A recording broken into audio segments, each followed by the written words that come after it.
Hi there, traders. This is Brad Gilbert with today's trading action. All right, now the market's a little bit precious at the moment.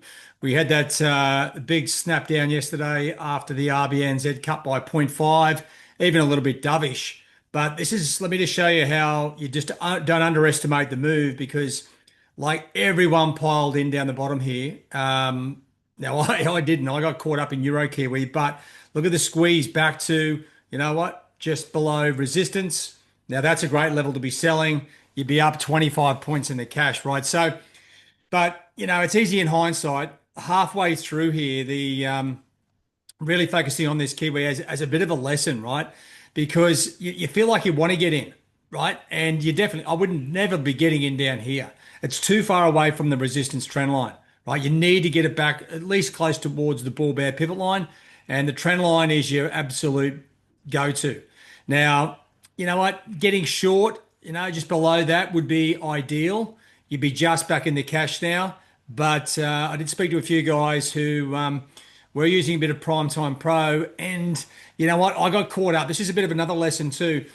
On the 5 p.m. roll, the prices really widen out. Now, I went to the gym early this morning, forgot about the change of time zones between Australia and the US.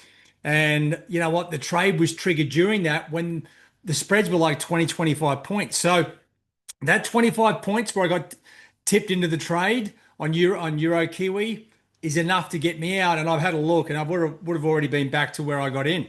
So frustrating. Don't make mistakes. Don't get in sort of mid-range. I mean, this part here of the trade on Kiwi, this retracement, right? You see it sort of top out and there's more selling that's gone into the market here. Now, it's like you're damned if you do or damned if you don't.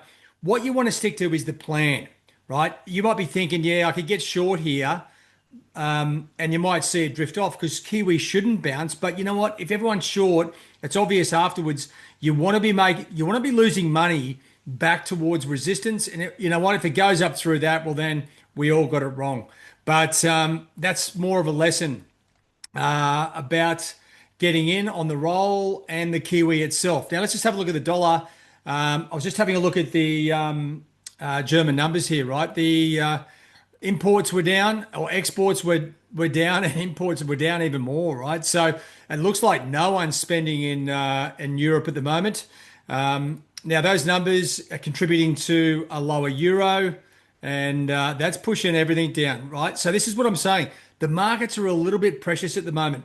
What we've had is sort of second tier numbers, except for the RBNZ, and everyone's sort of been trying to play catch up, especially since Monday when we had the BOJ come out, new Prime Minister, or should be, and it's up here. No one really knows what to do here. This move on dollar yen, as far as the dollar move goes, has completely disrupted the market.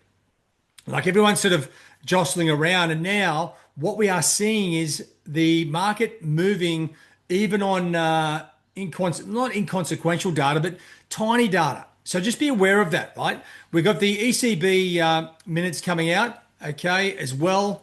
And then after that, right, you've got a whole bunch of cronies, okay? The Bank of Canada, Rogers speaking, Jerome Powell, Bowman out of the Fed. You get the weekly jobless claims. It's open to moves based off just rumor and innuendo.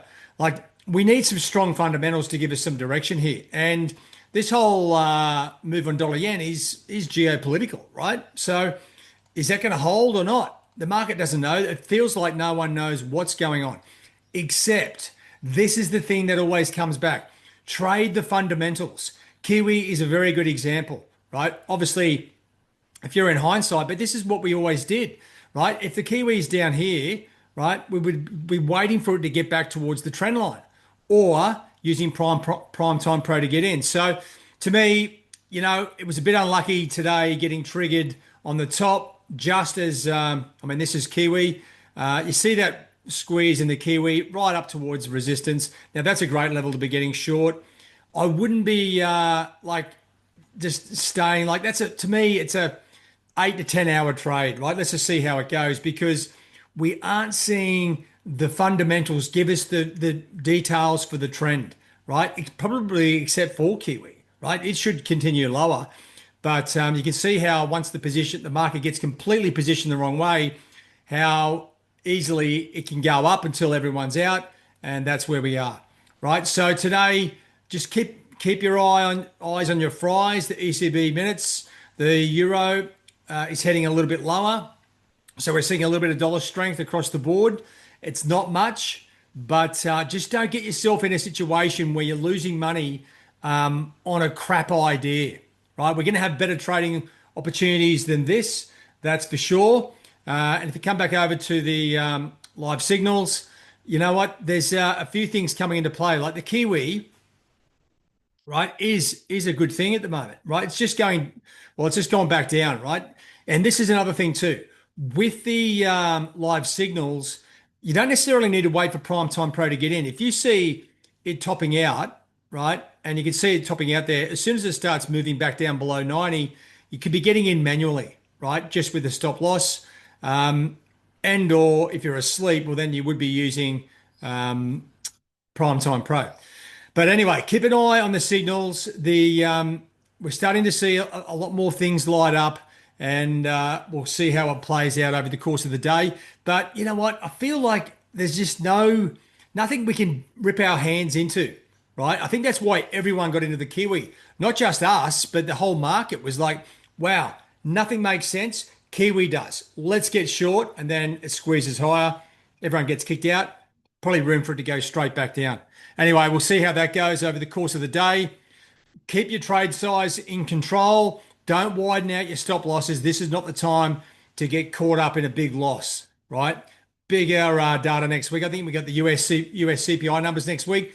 That'll give us all the directions we need, right? So keep an eye on your calendar. As I said, there's not a lot coming out.